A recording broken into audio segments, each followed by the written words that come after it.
Bonjour à tous les belles âmes, Namasté, c'est Nelly d'Énergie Soins Divins. Eh bien, je vais continuer mes vidéos sur les Atlantes puisque je vois que ça vous intéresse et qu'il y a beaucoup de gens qui me suivent et qui m'envoient de gentils messages. Donc, gratitude à tous. Je ferai plusieurs vidéos parce qu'autrement, celle-ci serait trop longue pour vous expliquer déjà dans un premier temps le portail énergétique, ce que j'appelle la porte des étoiles. C'est le mot qu'ils m'ont envoyé. Il va y avoir un gros vortex énergétique qui va se mettre en action le 7 juillet jusqu'au 15 juillet. Et dans la vidéo précédente, je vous avais dit que le 15 juillet, il allait se passer quelque chose, mais que je ne savais pas quoi. Donc maintenant, je le sais, je le partage avec vous. Vous verrez, on va procéder par étapes et toutes les âmes de bonne volonté, que ce soit des anciennes âmes atlantes ou d'autres âmes, eh bien, sont les bienvenus pour activer cette porte des étoiles et vous verrez qu'on en aura tous bien besoin pour se détacher de la matrice et surtout prendre une vibration vraiment exponentielle de la part de nos maîtres et de nos guides atlantes. Comme vous le savez, j'ai eu une canalisation avec 14 grands sages atlantes et c'était vraiment un message très important. Je vous mettrai la vidéo en lien. Donc, depuis la disparition de l'Atlantide et de la Lémurie, il y a environ 20 000 ans, les humains ont perdu toutes leurs capacités spirituelles. Télépathie, clairaudience, clairvoyance, clairsentience, clairconnaissance. Voilà, tout ça s'est amenuisé parce que l'humain devenait quelqu'un de plus basique. Et donc là, on nous demande de réveiller, de révéler toutes ces capacités que nous possédons tous plus ou moins développé, tout dépend du cheminement et du travail de chaque personne, bien sûr. Mais si vous êtes une âme atlante, une autre âme stellaire, eh bien, vous êtes les bienvenus pour activer ce portail atlante. Donc, l'art de la guérison avec les cristaux, eh bien, à l'époque, était très employé par les Atlantes. Et à l'époque, ils ont connu un essor considérable. Il y avait dans le mont Poséidon, vous savez, l'Atlantide, c'est un continent immense avec des îles aussi.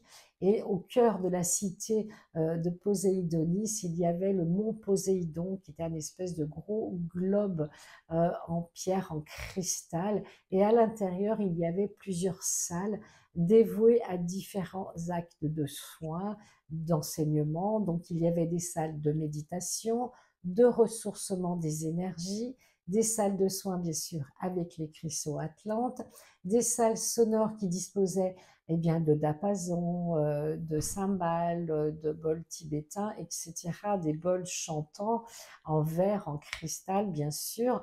Et puis, il y avait des salles d'enseignement où on apprenait à se servir des cristaux, mais aussi à les encoder. Donc, toutes ces salles étaient vraiment dans des buts d'apprentissage, d'ouverture, d'entraînement aussi, et puis pour aller se ressourcer, de méditation. Donc toutes ces salles eh bien, sont maintenant quelque part à l'ordre du jour, puisqu'il n'y a jamais eu autant de personnes qui veulent être thérapeutes, qui veulent être dans les soins, les énergies, la méditation, et j'en suis vraiment heureuse, car on peut parler de tout ça maintenant sans passer pour un illuminé ou une folle ou je ne sais quoi. Donc, les codes, eh bien, ce sont vraiment des symboles déjà de géométrie sacrée qui sont encodés. Alors, c'est Sérapis Bey, bien sûr, le grand maître Atlante qui est à l'initiative de nous distribuer, de nous donner ces codes, et ils sont distribués soit par certains archanges comme Gabriel, Raphaël, Michael, mais aussi par Lady Nada, qui était une grande prêtresse atlante. Et quand je fais des soins Atlantes, eh bien, c'est elle qui donne, si vous voulez, les diamants. Moi, je vois ça comme des diamants avec des facettes, bien sûr, des millions de facettes, qui est déposé dans le chakra.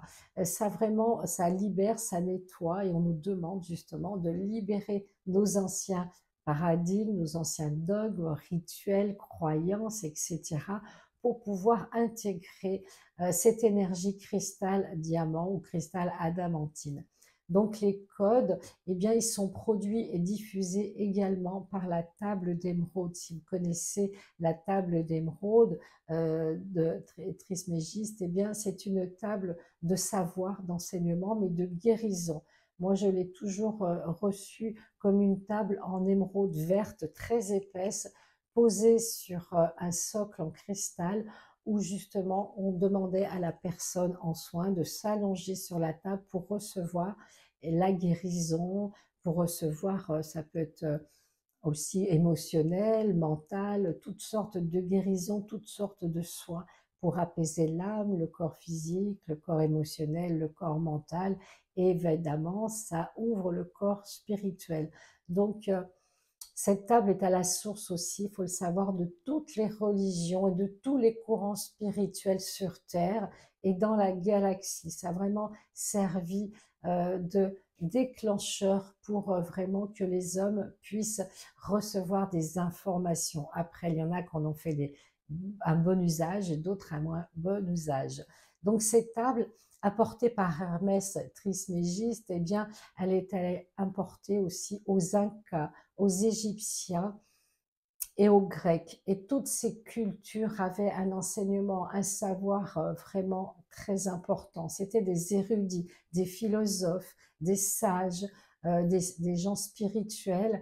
Et c'est vrai que ces enseignements se sont un petit peu perdus dans la nuit des temps par rapport au monde moderne. Mais heureusement, on y revient et on se rend compte qu'ils savaient énormément de choses, qu'ils avaient une culture et une connexion avec les guides stellaires, et notamment les guides atlantes et ceux de la Lémurie également. Donc Pythagore s'en est servi, la Kabbale, les religions hindouistes également et les taoïstes aussi. Donc tout vient de cette table d'émeraude. Et tous les codes atlantes sont inscrits dans la table d'émeraude et diffusés justement jusqu'au cœur de cristal vert émeraude de Gaïa. Si vous voulez, ça fait vraiment une information qui descend jusqu'à la Terre et qui remonte de la Terre vers justement le 8e chakra et l'univers, donc la source. Il est important de comprendre que nous avons tous accès à ces codes que je vous avais partagé déjà. Vous aviez les 4 éléments ici, voilà, que je vous avais partagé dans une vidéo. Voilà, et le 5e, c'est l'éther, c'est un dodécaèdre. Et c'est l'éther le plus important et c'est le dernier code. Donc maintenant, eh bien, nous allons recevoir tous ces codes. Ils sont diffusés aussi par Athéna, la grande déesse atlante et protectrice de la 2e vague des cristaux, qui sera effective eh bien, à partir du 7 juillet jusqu'au 15 juillet. Donc, il suffit de mémoriser ces codes et de les intégrer à l'intérieur de vous, vraiment comme un cadeau divin. Faites-le un par un, peut-être sur une journée, 2 journées pour un code, etc. C'est très important parce que vous allez avoir besoin d'intégration. Excusez-moi, je vais fermer quelque chose. Voilà. Vous allez avoir besoin de cette intégration et de sentir que vous avez commencé par intégrer le premier code. Par exemple, le code terre dans le chakra racine, le code eau dans le chakra sacré, le code feu dans le plexus solaire, le code air, eh bien, on va l'intégrer dans le chakra cœur et les terres à partir du chakra gorge.